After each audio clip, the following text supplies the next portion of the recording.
I'm ready. Are you ready, Seb? I'm ready. What about you up there? Are you guys ready? This is a wedding podcast by Tree Studio. Where you can find your everyday wedding insights. Not sure which one is the best wedding venue? Or are you choosing the right photographer? So turn your dial up. You are now listening to A Tree Studio wedding podcast.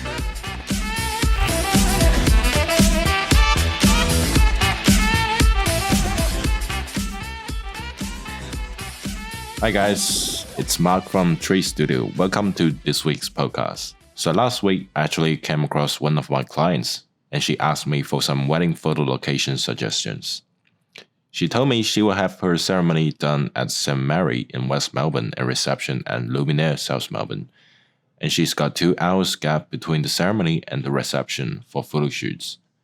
And I asked what the style you're looking for. She told me that she prefers somewhere close to the city with a modern backdrop.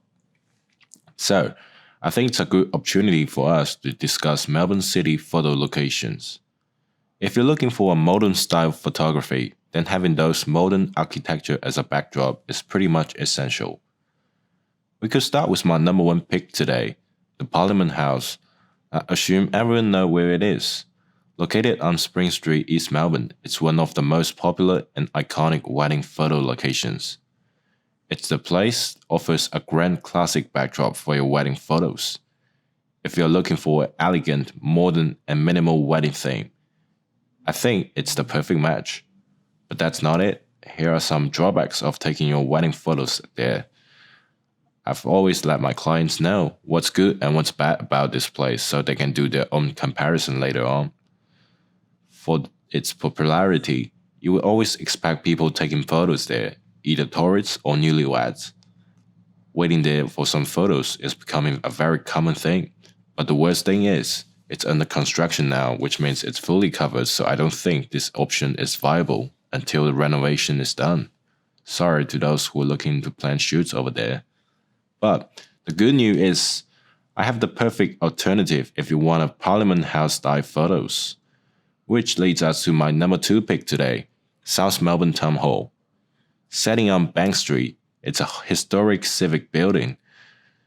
What I love about this place is it offers a much more quieter and relaxing atmosphere to do wedding photos. You can even organize your limo to be parked in front of the building.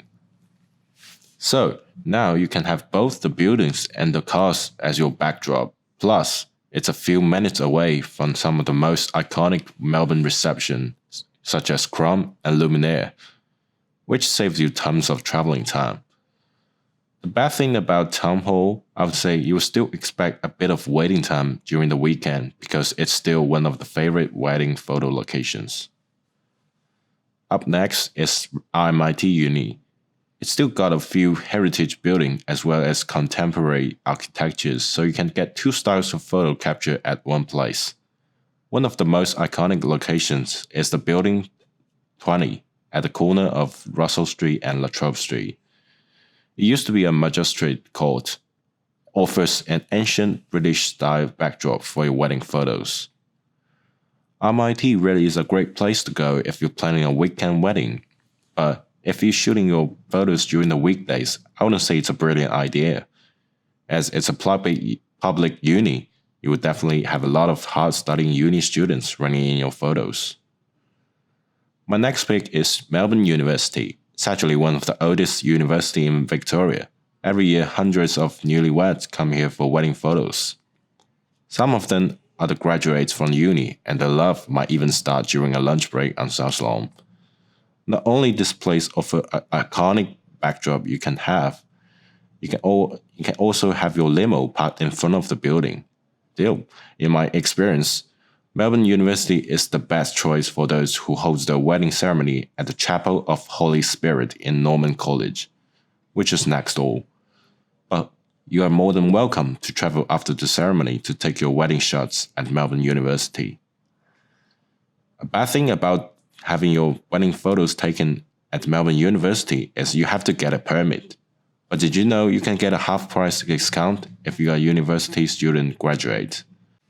Also, I have If you really like some garden and greens in your wedding photos, I would suggest to go somewhere to the southeast. The best place in my mind offers a green natural plant backdrop is the Victoria Barracks, located on St. Kilda Road in South Bank. It's also got some of the most impressive 19th century buildings. Lots of the newlyweds come here for the green-covered stone wall. And comparing to the city traffic, it's really easy to get to this place. This place is definitely recommended for those who love this style, as well as having a wedding reception in the southern suburb. The drawback is you will need to get a permit, but it's free though. Up next are some locations for the garden lovers. You know, some greens, some reds, some buildings, and even a fountain. That's very good, right? You might already know which one I'm talking about. Yep, the Royal Exhibition Building and the Garden Gardens. Located on the northeastern edge of Melbourne CBD, it's got 26 hectares of medical garden, as well as contemporary and historic buildings to make it one of the most comprehensive places for wedding photos. The lawns, the tree-lined pathway, and the fountains give the most stunning backdrop for wedding photos. It's also close to the San Remo Ballroom and the Regal Ballroom, so if you're having a reception at one of those, then Garden Garden is definitely a must-go for your wedding photos. If you really want to go somewhere closer to the Melbourne CBDs and love to add some greens, then Fitzroy Garden is definitely worth going. It's got the iconic majestic tree-lined and way, the River God Fountain and the Winged Temple. Lots of options and lots of photos can be taken there.